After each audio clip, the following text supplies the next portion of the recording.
정치 마수다 시작하겠습니다. 진수희 전 보건복지부 장관, 최재성 전 청와대 정무수석 두 분과 함께하겠습니다. 어서 오십시오. 안녕하세요. 안녕하세요. 네, 마무리 수순에 들어간 여야의 공천 상황, 국민의힘 이야기부터 해보겠습니다. 어제 현역 컷오프가 눈에 띄었는데요. 일각에서는 이 쌍등급법이 재표결 과정이 끝났기 때문에 이렇게 현역 컷오프가 나온다 이렇게 분석을 했는데 국민의힘은 여기에 대해서 이렇게 대답했습니다. 들어보시겠습니다. 특검법 재의결하는 그 날짜를 야당에서 잡았기 때문에 우리는 그냥 그 시스템대로 시기에 따라서 이렇게 쭉 해오다가 지금 막판에 현역 컷오프가 많아졌어요. 우리가 그걸 계산을 해가지고 했다든가 이런 건 아니고요. 네, 이렇게 대답을 했지만 일각에서는 뭐 현역 의원들 본격적으로 물갈이 되는 이 시점이 쌍특검 재표결이 끝났기 때문이다 이런 분석들이 나오고 있는데 거기에 대해서 어떤 생각이세요? 글쎄요, 아니라고 말씀드릴 수는 없을 것 같다는 생각이 들고요. 네. 물론 이 그림이나 전체 그 설계는 미리 정했을 수도 있죠. 그러나 이제 발표를 지금쯤 한 게 아닌가 싶은데 사실 이거는 현실적으로 인정할 수밖에 없는 게 예. 국민의힘 입장에서는 이제 공천 시작 무렵부터 현역 물갈이와 그 특검법 재표결 이 두 가지의 현실적인 부담을 안고 출발을 했거든요. 예. 일종의 물갈이하기에는 약간 핸디캡으로 그 특검법 재표결 그 문제가 걸렸을 수도 있고 하기 때문에 저는 뭐 현실적 선택으로 이렇게밖에 할 수 없었다라는 거를 인정을 해야 될 것 같고요. 예. 만약에 그런 점에서 국민들이 비판하고 지적을 하신다면 그런 비판이나 지적은 수용할 수밖에 없다 이렇게 생각을 합니다. 그럼 결과적으로 봤을 때 전략적으로는 국민의힘이 잘한 겁니까? 이제 상대적으로 항상 이제 상대성이 있는 거니까요. 민주당이 워낙 공천 과정이 요동쳤잖아요. 소리도 컸고 그러다 보니까 조용한 공천처럼 그렇게 평가되어 왔고 예. 조용한 공천이 점수를 얻는다 이것도 참 드문 광경인데요. 아무튼 상대적으로는 득을 봤던 그런 과정이었죠. 그리고 김건희 여사 특검법 때문이라고 할 만한 물적 증거가 없는 사안 아닙니까? 그런데 시스템 뭐 이렇게 하다 보니까 현역 컷오프를 지금 이렇게 하게 됐다 이런 식의 말씀을 원내대표가 했는데 저는 현역 컷오프를 마지막에 한다라는 것도 시스템 안에 들어가 있는지 모르겠어요. 네. 그래서 굉장히 좀 뭐라 그럴까요? 군색한 그런 말씀 같은데요. 현역 물갈이 한동훈 위원장이 그랬거든요. 처음에 공천을 멋있게 하겠다. 네. 그리고 현역 교체라는 그것은 뭐 장단점이 다 있지만 아무튼 기본적으로 국회가 제대로 평가를 받지 못한 상황에선 교체를 할 수밖에 없는 것이 공천의 일반적인 과정이었는데 정말 역대 최저 같아요. 그런데 막판에 이것을 또 현역 교체를 했다는 것은 네. 김건희 여사 특검법이 작용하지 않으면 해석하기 참 어려운 예. 그런 장면 아닌가 싶습니다. 근데 한 말씀 그냥 약간 변명 같은 한 말씀 덧붙이자면 국민의힘에는 현역 의원 숫자가 압도적으로 민주당에 비해서 부족했죠. 때문에, 예. 적었기 때문에 날릴 현역도 그렇게 많지를 않았을 뿐더러 보통 현역 물갈이하면 주로 다선 중진 의원들에 네. 적용이 되는데 국민의힘은 4년 전에 엄청난 비율의 물갈이를 했었기 때문에 지금 TK, PK 지역만 해도 초재선 의원들이 압도적인 다수이기 때문에도 예. 이런 결과가 나왔지 않나 싶습니다. 소위 말해서 교체라는 것은 교체 숫자로 표현하는 것이 아니고 교체율로 표현하거든요. 예. 그 비율이 역대 최저였다. 이것은 지난 국회가 잘했거나 아니면 국민들이 현역 교체를 원하지 않았거나 둘 중에 하나인데 둘 다 아니거든요. 그래서 이상한 공천이 상대적인 평가에서 점수를 받게 된 아주 이상한 경우가 되겠습니다. 절대적으로 수가 적었다. 비율적으로도 적다. 지금 원래 이동관 비율로 정도. 평가하는 거죠. 20%를 밑돌 거예요. 예. 어제 공천 결과를 놓고 단연 화제는 박근혜 전 대통령의 최측근 유영하 변호사가 대구 달서갑에 단수 추천됐다 이 부분이었는데요. 당 내에서도 친박 인사들의 잇따른 이 TK 공천을 좀 우려하는 시선도 있는 것 같습니다. 이건 어떻게 보십니까? 근데 뭐 그렇게 여러 분이 아니고요. 유영하 변호사, 그다음에 또 한 분 되신 도태우, 분이 예. 도태우 변호사 이 두 분 정도인데 이미 박근혜 전 대통령에 대한 탄핵은 거의 8년 전 무렵에 이미 이제 지나간 이런 사안인데다가 사실은 국민의힘의 텃밭 중에 하나가 대구 경북 지역인데 특히 대구 민심을 반영한다면 유영하 변호사나 도태우 변호사 저 정도는 그리고 도태우 변호사는 아마 경선을 경선해서 통과했을 것이고요. 됐습니다. 예. 유영하 변호사 정도는 대구 민심을 생각할 때 그다음에 대구 민심에 박근혜 전 대통령이 미치는 영향력 이런 걸 감안할 때 저 정도는 단수 공천해도 그렇게 큰 무리가 없지 않겠느냐 이런 판단을 한 것 같고요. 저는 그 판단에 저도 개인적으로 동의를 합니다. 유영하 변호사가 공천된 지역구 현역 의원은 홍석준 의원입니다. 크게 반발하면서 다시 경선이라도 할 수 있는 기회를 달라라고 기자회견을 했는데요. 그 외에도 지금 이의 신청이 잇따르고 있습니다. 공천에서 배제된 현역들의 반발이 나오고 있습니다. 우선 국민의힘 공천에서 안 보이는 1인지가 있어요. 하나는 하지 말아야 될 공천을 버젓이 했거든요. 예를 들어서 범죄 혐의가 있어서 사법적 판단을 받아서 유죄를 받은 사람들을 그것도 뭐 5년 전, 10년 전이 아니고 작년에 유죄 받은 사람 사면시켜서 공천 줘버리고 그다음에 지금 재판이 진행 중인데 1심 판결이 끝났는데 줘버리고 그다음에 정우택 의원 같은 경우는 뭐 결론이 아직 안 났습니다마는 거기가 아마 경선으로 결론 난 걸로 아는데요. 아무튼 돈 봉투를 받았잖아요. 돌려줬던 안 돌려줬던. 그래서 돌려줬다 안 돌려줬다 이런 공방을 하고 있는데 돈 봉투를 받은 장면이 포착이 된 거고 분명히 받았거든요. 그런데 공천의 기회를 준단 말이에요. 그다음에 또 하나는 이명박 정부 때 소위 국정원 차장, 네. 소위 말해서 이제 댓글 공작. 그래서 유죄 판결 받았던 분을 지금 공천을 줘서 국민의힘으로 출마하게 되고 당시에 이제 그 과정에 또 가담했던 경찰 출신 간부도 공천 줘서 또 가게 되고 그래서 소위 말해서 이런저런 혐의의 범죄를 저질러서 유죄를 받았던 사람들을 다시 사면복권 시켜서 내보내는 이거는 아마 한 건 정도만 있었어도 그냥 난리가 날 상황인데 민주당 소리가 크다 보니까 이런 것들이 다 안 보여요. 심지어 김건희 여사 디올백도 잘 안 보일 정도로 민주당 공천 파동이 그야말로 요동을 쳤는데요.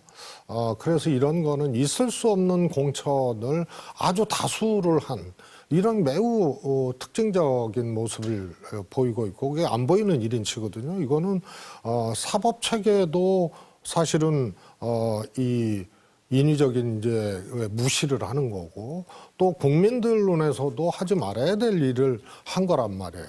그래서 정말로 제가 보기에는 분리수거조차 되지 않은 잡탕 공천인데 이런 것을 버젓이 하고 유영하 변호사나 이제 도태우 변호사 한 분은 전략공천 한 분은 뭐 경선을 통해서 됐습니다만 이명박 정부 인사들을 공천 주고 또 뭐 정부 요직에도 다시 등용하고 그다음에 박근혜 탄핵받았던 박근혜 대통령까지 쪽까지 변호했던 사람들이 이렇게 공천을 주는 거는 예.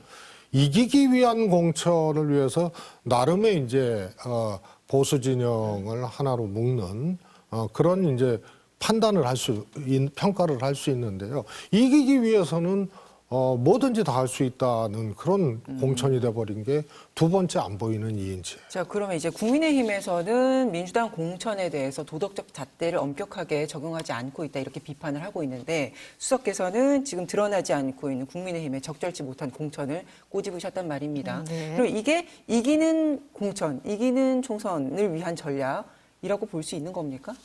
아니 근데 추수성님 그 안 보이는 1인치라고 말씀을 하셨는데 저는 안 보이는 1인치가 있는지는 모르겠으나 그 안 보이는 그 1인치를 안 보이게 만든 그 원인은 저는 민주당에 있거든요. 그래서 지금에 와서 자꾸 국민의힘 공천이 이 부분이 어떻고 저 부분이 어떻다고 말씀을 하고 지적을 하신들 지금 민주당의 공천 파동이나 지금까지 벌려놓은 이 그 파열음이 워낙에 커가지고 그게 국민의힘 공천까지 가리는 이런 상황으로 벌어졌기 때문에 그 부분을 좀 자책을 더 하시는 게 맞지 않나 저는 싶고요. 지금 네. 최수성님께서 지적하신 이런 부분들이 이제 만약에 그 선거 과정에서 드러난다면 그건 유권자들이 판단을 하시지 않겠습니까? 네. 저는 하여튼 상대적인 거기 때문에요. 민주당 소리가 커서 가려진 측면이 있다 이런 걸 전제로 말씀을 드렸고요. 민주당은 잘했는데 뭐 국민의힘 공천은 왜 그러냐 그런 자원은 아니다. 이런 지적은 아닙니다. 알겠습니다. 국민의힘 텃밭 5곳에는 국민공천제를 도입하기로 했습니다. 그런데 이게 신청 비공개로 받고요. 공개 오디션 방식도 아니라고 했습니다. 그래서 시스템 공천을 깼다, 밀실 공천이다. 이 부분에 대해서는 또 이런 지적이 있던데 어떻게 생각하십니까? 저는 뭐 국민 추천제 있지 않습니까? 네. 그거에 대해서 개념이나 방식에 대해서 인식 내지는 합의하지 못한 상태로 그냥 시쳇말로 그냥 질러버린 거예요. 그래서 왜 그랬는지 좀 이해가 가질 않아요. 그러면 국민 추천제를 어떤 방식으로 어떻게 하겠다라는 생각이 있어야 되는데 그게 없었어요. 그냥 하겠다 그러고 그 뒤에 맞춰가다 보니까 이게 그냥 모양이 이제 이상해진 거죠. 네. 그리고 처음에 5군데 얘기했어도 5군데 다 못하잖아요. 네. 그러니까 이게 제가 보기엔 실력이 없는 건지 이렇게 마음대로 그냥 해도 된다고 생각하는 건지 이것도 그냥 민주당이 알아서 가려주고 있으니까 대충 해도 된다고 생각을 하는 건지 정말 형편없는 공천관리 사례 저는 하나라고 봅니다. 지금 국민의힘이 5개 지역 후보를 국민추천제에 뽑기로 했고 그래서 현역 3명은 컷오프 가능성이 높다 이렇게 보도가 되고 있는데 그럼 이건 어떤 전략으로 봐야 됩니까? 그러니까 이 이야기가 나온 배경에는 아마 그 무렵에 이 현역 물갈이 너무 없는 거 맞습니다. 아니냐라는 거에 대한 지적에 대해서 약간은 즉흥적인 발상이 있지 않았나 싶고요. 최수성 말씀대로 그때 국민 추천제를 얘기할 때 아이디어 차원이었지 구체적으로 어떤 방식으로 어떤 국민들을 어떤 범위까지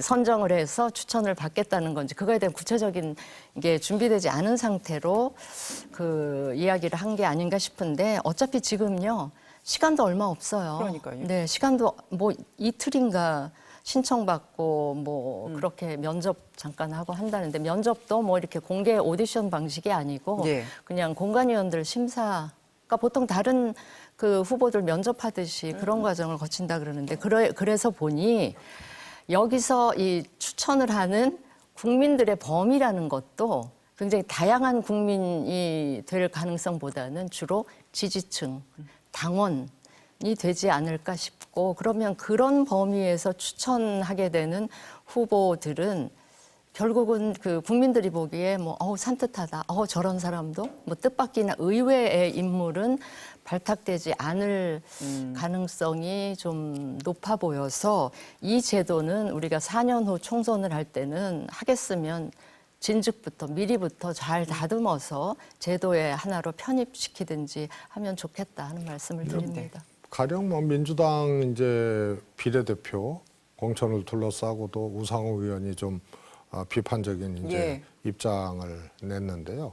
4년 전에 민주당 비례대표 선출은 이 국민추천제 방식이었거든요. 국민추천제 국민들이 기본적인 이제 일종의 이제 풀을 놓고 올리고 그걸 가지고 이제 중앙위원회에서 순번을 정하는 그래서 저는 혹시 그런 방식인가라고 생각을 했어요. 그러면 언뜻 이제 기본적인 이제 뭐라 그럴까요? 사람들이 받아들이는 상식선이 있잖아요. 아, 국민 추천제 그러면 추천도 오픈하고 네. 과정도 오픈하고 그래서 다수의 국민들이 뭐 참여를 참여하는? 해서 예. 선정하는 과정 그래서 복수 이상을 올려서 최종적으로 뭐 어디서 하고 뭐 이런 거를 생각하는데 그다음에 아까 이제 숫자 말씀도 하셨는데요.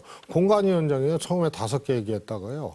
2-3개 정도로 줄어들 거라고 얘기했다가 처음에 2-3개 정도였다가 지금 5개 된 거 아닙니까? 아닙니다. 5개 얘기했다가 2-3개 정도 될 것 같다 그러다가 또 5개가 된 거예요. 왔다 갔다 그러니까 이게 예, 뭔가 좀 그래서, 급조된 느낌이라는 예, 말씀이세요? 참 이것도 다 민주당 탓이라고 얘기하면 뭐 할 말이 없습니다. 근데 이 지역을 보면 예, 예. 이 지역구는 거의 비례대표랑 다름없을 만한 정도의 그렇죠. 텃밭이기 예, 때문에 네.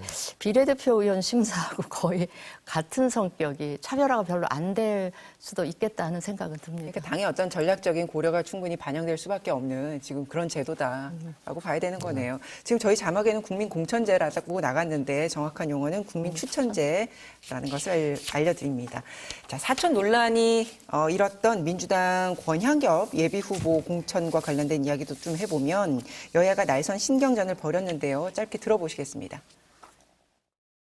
제 안에는 그 사람과 아무런 개인적 인연이 없습니다. 가짜 뉴스에 의존해서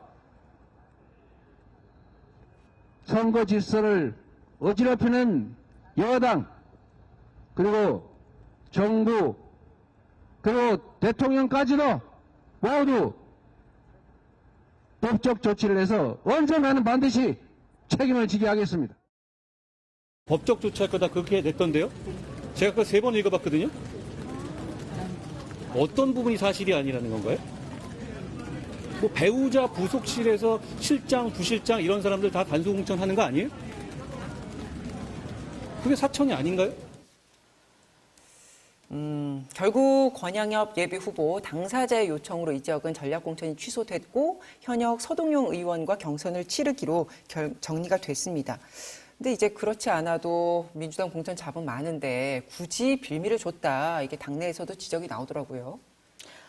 저는 분명히 이건 민주당에서 빌미를 준 거고요. 저는 어제 저 상황을 보면서 되게 어이가 없었는데 저 사안에 대해서는 국민의힘으로서는 응당해야 될 문제 제기를 저는 했다고 봐요. 사천 의혹 제기라는 거는 선거 과정에서 늘 있는 거기 때문에 의혹 제기를 한 건데 민주당의 저 이재명 대표까지 막 직접 나서서 저렇게 과잉 방어할 일인가 너무나 지나친 방어를 하기 때문에 저는 뭔가 어디가 찔리는 데가 있나 뭐 이런 의심까지 할 정도였는데 뭐 허위 사실이고 가짜 뉴스이기 때문에 뭐 대통령도 직접 언급을 하고 네. 어쨌든 법적 조치를 한다 고발을 한다 이러는데요.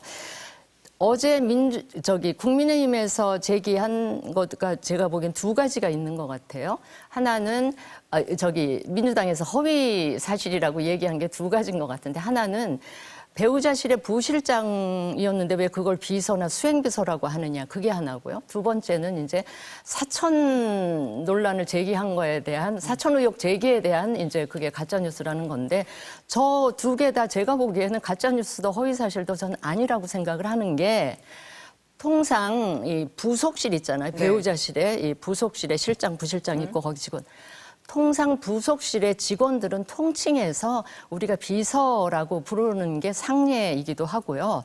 근데 한 가지 수행비서가 아니었는데 수행비서였던 거 아니냐 이런 의혹 제기하는 거에 대해서 그거를 가짜뉴스로 한다는 것도 조금 어이가 없고 그다음에 사천 의혹 제기는 충분히 있을 수 있는 의혹 제기를 한 건데 그거에다 대고 막 법적 조치 이렇게 얘기하니까 저는 민주당의 이제 과잉 방어가 찔리는 데가 있다. 그런데 그게 빌미를 준 거고 이게 일종의 업보일 수도 있습니다. 왜냐하면 그동안에 민주당이 했던 전략공천이라는 것이 많은 사람들이 납득할 수 있는 전략공천이었다면 이 사안은 그냥 지나갈 수도 있었을 것 같아요. 근데 그동안 민주당의 전략공천이라는 것이 아시다시피 비명행사, 친명횡재의 수단처럼 그 이용이 됐다고 많은 사람들이 알고 있는 상황에 저런 그 공천이 이루어지니까 국민의힘이 보기에는 아니 공천 발표 며칠 앞두고 갑자기 여성 전략 특구로 지정을 한다. 그리고 현역 날리고 저 권향엽 후보를 단수 공천한다. 그런데 권향엽 후보가 도대체 누구야? 라고 보니까 그 많은 이력 중에 저는 이력 중에 굉장히 이 양반이 저도 알지만 민주당의 아주 유능한 당뇨 출신인 건 저도 알아요. 그런데 국민의힘에서 눈에 띄었던 도드라졌던 거는 바로 배우자실의 부실장. 거기다가 뭐 수행했던 어떤 사진까지 나오니까 당연히 사천 의혹 제기한 거죠. 그래서 저는 민주당이 이번 공천 과정을 보면서 제가 이게 선거의 총 과정 중에서 공천 부문이 가장 예민하고 조심스럽게 다루어야 할 그런 과정임에도 불구하고 민주당이 수없이 선거를 많이 치르고 수없이 공천을 해본 경험이 있는 당에서 왜 이번 선거를 앞두고 이 공천은 이렇게 관리가 안 세련미가 없고 매끄럽지도 않고 이렇게 거칠고 투박하게 무리수를 쓰면서 공천을 진행하고 있는지에 대한 이해가 안 가는데 이번에 이 사건도요. 그런 연장선상의 하나라고 생각을 해서 오히려 유능한 당뇨 출신 후보 하나를 이상하게 좀 망가뜨린 그런 사례가 아닐까 싶습니다. 이 사례 어떻게 보세요, 수석님? 제가 이번 민주당 공천에 대해서 매우 비판적인 입장을 가졌던 사람인데요. 예. 권양엽 여성 단수 공천, 전략적으로 여성 단수 공천 한 것에 대해서 국민의힘의 문제 제기에 대해서 민주당이 응대를 저는 왜 저렇게 하지 않은 그런 오히려 의구심이 들었어요. 어떤 부분이 잘못됐다고 제가 보십니까? 보기엔 잘못된 공천이 아니거든요. 예. 권양업 씨가 김혜경 여사 대선 당시에 부실장을 했던 거는 당연한 거예요. 당직자였기 때문에? 당직자였고요. 또 여성국장 했었고 그래서 실장은 이해식 국회의원이. 그러니까 어느 언론에서는 이해식도 김혜경 여사 실장이었는데 단수 공천 받고 부실장 권양엽도 단수. 이건 너무 어거지 주장이거든요. 그러면은 이 김건희 여사도 아마 어떤 당의 공적인 캠프의 공적인 시스템이 붙었을 거예요. 김건희 여사도 안 붙었으면 그건 김건희 여사 아주 특유의 아주 특징적인 모습이고 나는 내가 원래 코바나 컨텐츠 갖고 알아서 한다. 뭐 이런 거 아니면은 아마 붙었을 거예요. 당연히 붙거든요. 그래서 원래 이재명 대표 쪽 인사가 아니에요. 권양엽 씨는. 그런데 후보가 됐어요, 민주당. 그러면은 이낙연을 예비 경선에서 지지했던 사람이든 누구든 간에 이제 후보가 된 이재명 후보를 위해서 캠프에 다 결합해서 뛰는 거 아닙니까? 그러면 공천 타당성이 충분한 인물이었으면 당은 어떻게 대응했어야 됩니까? 첫 번째, 그래서 네. 김혜경 여사하고 가령 성남시장 시절부터 혹은 또 뭐 경기도지사 시절부터 이분을 모시고 수행했던 뭐 이런 게 아니란 말이에요. 대선 때 투입이 돼가지고 부실장 했던 거고. 두 번째로는요. 4년 전에도 이 지역에서 뛰었던 사람이고요. 민주당이 여성 전략공천 제도가 있어요. 그래서 된 거예요. 그래서 당연히 그거는 결정해서 그렇게 할 수 있는 건데 워낙 앞뒤 과정도 시끄럽다 보니까 이것도 시끄러워진 거고요. 그래서 첫 번째 오래된 측근, 오래된 수행비서가 아니다. 당의 공적 차원에서 캠프에 결합됐던 인사하고 4년 전에도 그 지역에서 뛰었고 4년 전에도 8군데인가 여성 전략직으로 올라왔던 사람 중에 하나예요. 그래서 당연히 한 건데. 예, 이재명 대표도 그런 취지의 발언을 했습니다. 근데 이제 장관님께서 들으시기에는 이걸 굉장히 과잉 대응하는 것처럼 지금 듣고 계시는 거거든요. 그거는 뭐 또 다른 문제고요. 이재명 대표가 뭐 사법적 대응 어떻게 얘기를 하고 그러셨는데 저는 심리적으로 이 대표가 또 김혜경 여사 이걸 해서 사천이라고 건들잖아요. 예? 100번 넘게 압수수색 해갖고 법카 10만 4천 원 국회의원 수행들 짬뽕값 결제한 거 재판정에서 말이야 재판관들이 웃음 나오게 만들고 말이에요. 이런 짓을 했던 사람들이 또 이 김혜경 여사 사천이라고 이렇게 얘기를 하니 너무 어처구니가 없으니까 저는 뭐 반응을 저렇게 했다고 보고요. 그런데 민주당이 이런 점을 그리고 타당의 공천에 대해서 알지도 못하고 이렇게까지 막 갖다가 그러니까 민주당이 이제 방어력이 허약해지고 예. 워낙 요동치고 흔들리다 보니까 이런 것까지 타당해서 뭐라고 하는 거예요. 그래서 이거는 민주당이 이런 제도가 있었고 이 타당의 공천에 대해서 국민의힘이 아무런 근거도 없이 이렇게까지 할 수 있느냐 하고 이거는 냉정하게 잘랐어야 되는데 안에서부터 대응이 정확하게 이루어지지가 않아서 오히려 자초한 측면도 있고요. 알겠습니다. 다행히 권양욱 후보가 예. 자초해서 요청해서 경선을 하게 돼서 뭐 이런 논란을 이제 종식시키게 됐는데 이건 그냥 했어도 되는 문제예요. 알겠습니다. 제가 짧게 예. 그 국민의힘의 비슷한 사례를 말씀을 드릴게요. 국민의힘에도 최근에 이 국장 출신이면서 그 용산의 대통령실 행정관을 지냈던 서지영 후보가 부산 동래구에 그 도전을 해가지고 경선을 했어요. 그래서 현역을 꺾고 지금 후보가 됐습니다. 그런 사례도 있는데 민주당은 그렇게 유능한 경쟁력 있는 후보를 왜 그렇게까지 고생을 시켰느냐 하는 게 처음부터 그냥 제 경선했으면 의심이고요. 된다는 네네. 말씀이세요. 그리고 한 예. 가지 여성 전략 지역 특구를 아무도 몰랐어요. 여성 전략 지역 특구를 만들려면 총선 초기에 좀 해가지고 다른 남성 의원들이 그냥 포기하게 처음부터 하는 게 오히려 맞는 게 아닌가. 물론 그거는 그거대로 또 다른 이제 그 논란을 낳을 수는 있는데 그렇게 했더라면 어땠을까 하는. 알겠습니다. 예. 민주당 이야기를 좀 해보면 더불어민주당은 오늘 서울 수도권과 호남 등 20곳에 대해서 경선 결과를 발표합니다. 하위 통보를 받은 비명계 박용진, 윤영찬, 김한정 의원 등이 포함되어 있기 때문에 결과가 주목이 되는데요. 이 결과에 대해서 어떤 파장이 잇따를 것인지 그 부분 좀 여쭐게요. 어떻게 예측하세요? 어떻게 전망하세요? 파장은 이제 엄청난 파장이 몇 번 있었기 때문에 네. 이 파장의 크기가 어떻든 간에 아무튼 결과에 따라서 민주당이 공천 과정에 대한 이제 평가를 또 안 좋게 받게 되는 그런 걸로 이제 작동을 하겠죠. 결과에 대해서 이제 예측하는 거는 조금 부담스럽고 그렇긴 하지만은요. 제가 보기엔 이 의원들이 질 가능성이 저는 크다고 봐요.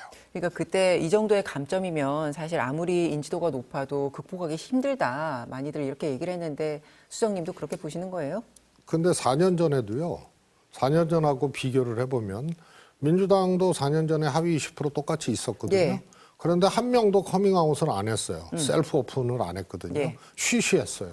그리고 자발적으로 불출마한 사람 말고는 전부 경선해갖고 전부 이겼어요. 국민의힘은요. 그냥 반짤 이 60% 자기가 득표하잖아요.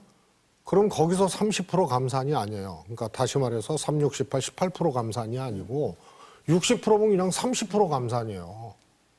그거 더 무서운 거죠. 예. 근데도 살아남았어요.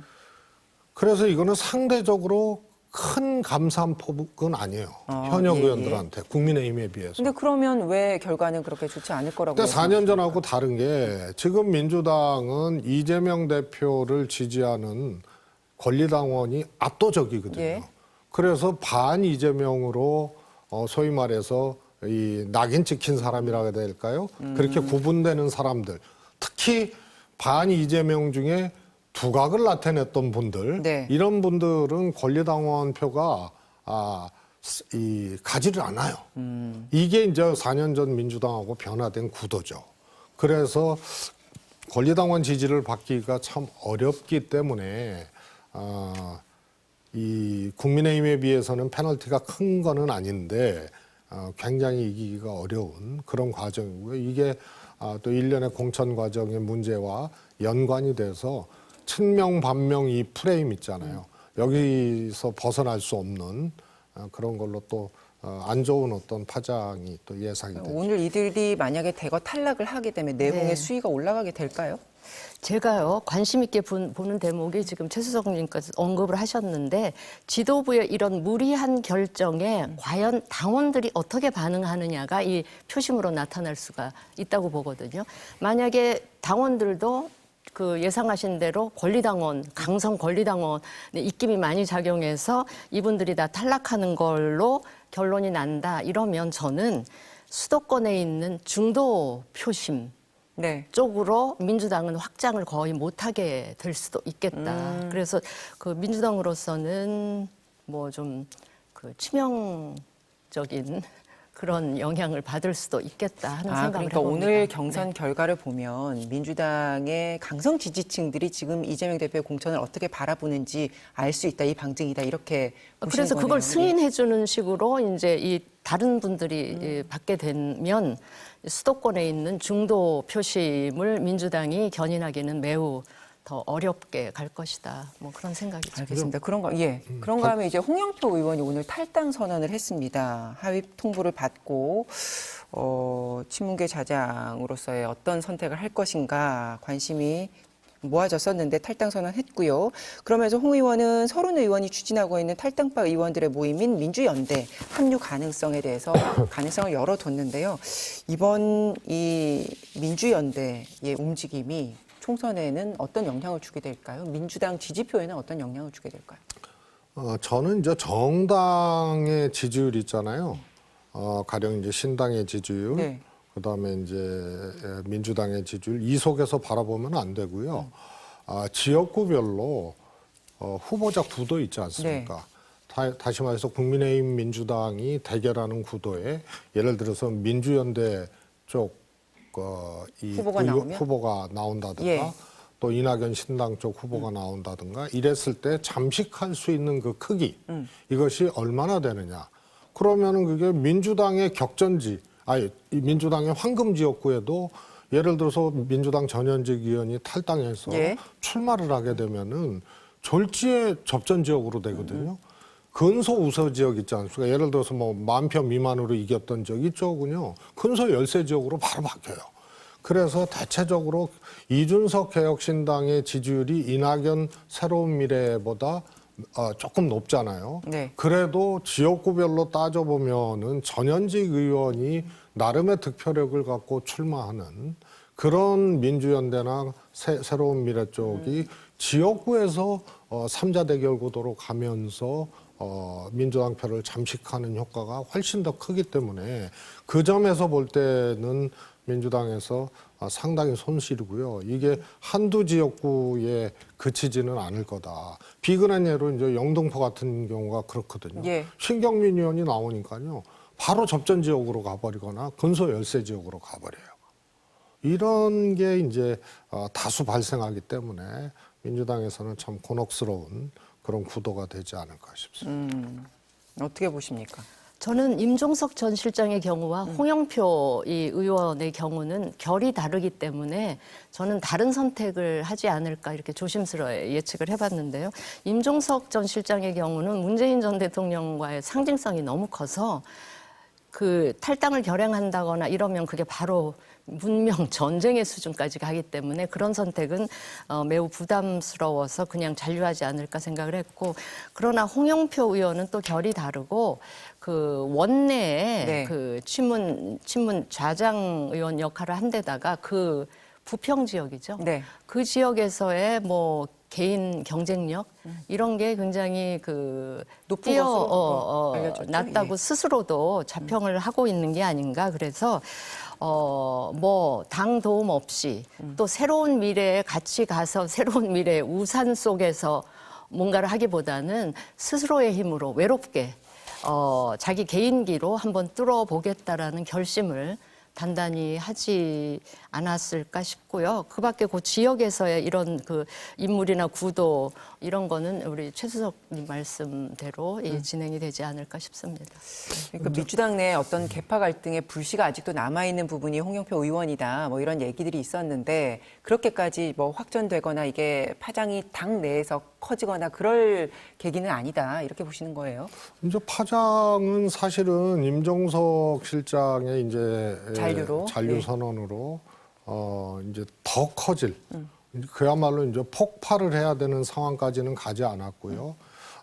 이제 뭐 지뢰들이 이제 한두 방씩 이제 더 터지는 그런 정도죠. 홍영표 의원의 이제 탈당은 기존에 워낙 이제 충격의 크기들이 민주당 공천 과정에서 컸기 때문에 이게 이제 뭐 훨씬 더 이제 크게 작동하고 이러지는 않겠지만 네. 장기적으로요. 이재명 대표나 민주당에게는 굉장히 이제 큰 손실이 될 거예요. 무슨 얘기냐면은 네. 지금 서륜 의원, 그다음에 홍영표 의원, 뭐 이번에 임종석 실장까지 전통적인 어떤 민주당의 이제 뿌리, 또 민주당의 골간이었다고 얘기하는 호남 쪽에 지지를 받기 어려운 과정이었거든요. 이재명 대표와 민주당이.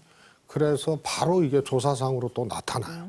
그럼 이게 수도권에 영향이 있는 거예요. 호남 민심이 꺾어져요. 그러면 수도권의 호남 유권자들이 민주당을 찍어야 될 사람들이 투표장에 안 가거나 이런 것들이 좀 생기고요.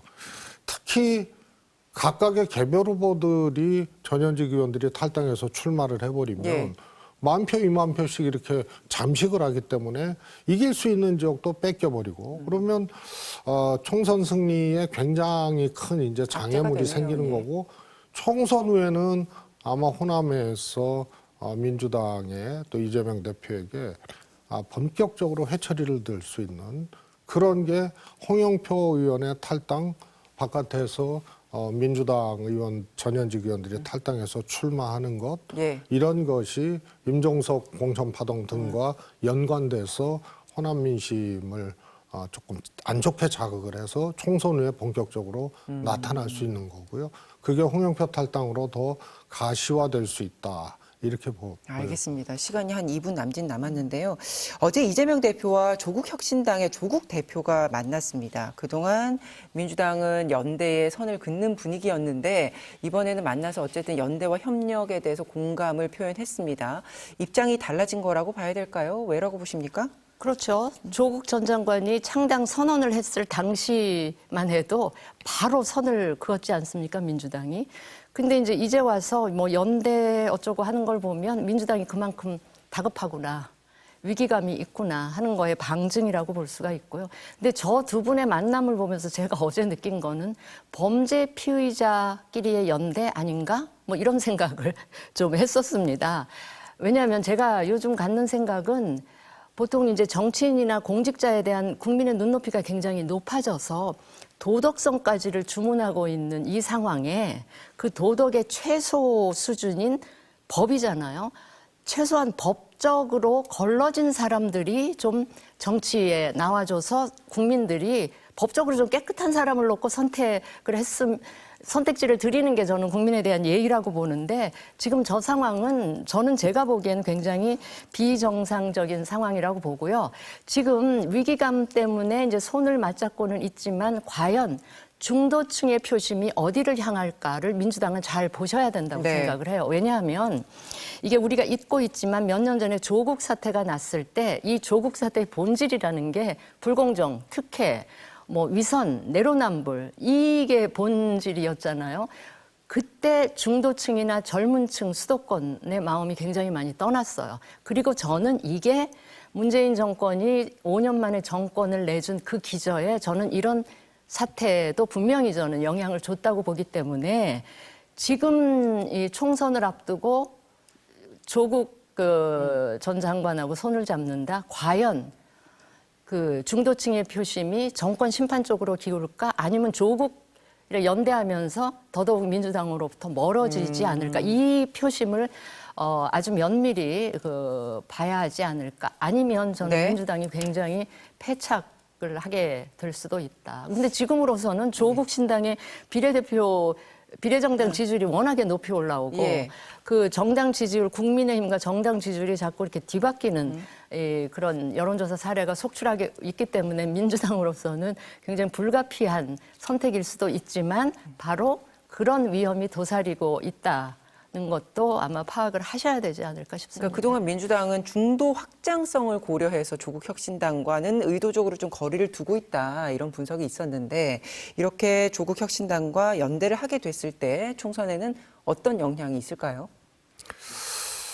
참 말씀드리기 그런데요. 민주당의 입장이 조금 이렇게 변한 것 같기는 하잖아요. 네. 처음에 조국 신당이 태동한다라고 했을 때 그때 반응하고 또 이재명 대표가 조국 장관하고 이렇게 만나서 사실상 이제 연대를 연출을 하고 네. 이거하고는 짧은 시간이지만은 굉장히 이제 다른 모습 같이 느껴지잖아요. 저는 민주당의 이 오른쪽 허벅지 살을 떼서 조국 신당이 가져가는 거. 그래서 이 허벅지 살이 많이 떨어질수록 조국 신당의 지지율이 올라가고 비례대표에서 의석수가 올라가는 거죠. 그래서 그게 새롭게 어디 다른 영토에서 갖고 오는 게 아니거든요. 그러다 보니까 빵은 하나인데 이 빵을 이제 나누게 되는 거예요. 그러니까 처음에는 조국 장관의 늪에 또 총선에 안 좋은 영향을 받을까봐 저하다가 현실적으로 저렇게 허벅지살을 많이 떼가는데 이게 연대 안 할 방법이 없다 이렇게 이제 느껴지게 만든 거예요. 그러니까 처음에도 저는 민주당의 저런 반응이 너무 이렇게 뭐랄까 섣부르다. 그러니까 이렇게 선을 긋는 듯한 이런 반응은 너무 섣부르다고 생각을 한 게 그게 어디 다른 데서 갖고 오는 것이 아니고 범민주 진영의 그런 표를 가지고 그런 지지율을 갖고 조국 신당이 하는 건데 네. 이게 그냥 너무 어떻게 보면 폭발적이다 싶을 정도로 지지율이 비례대표 지지율이 20%를 넘어버리니까 제가 보기에는 좀 생각을 조금 입장을 좀 바꾼 거 아닌가 싶어요. 그래서 초기 대응이 조금 너무 섣불렀다. 그것도 역시 민주당의 일종의 능력, 실력 이런 것이 조금 부족했다. 이렇게 좀 보여집니다. 알겠습니다. 오늘 말씀은 여기까지 하겠습니다. 고맙습니다.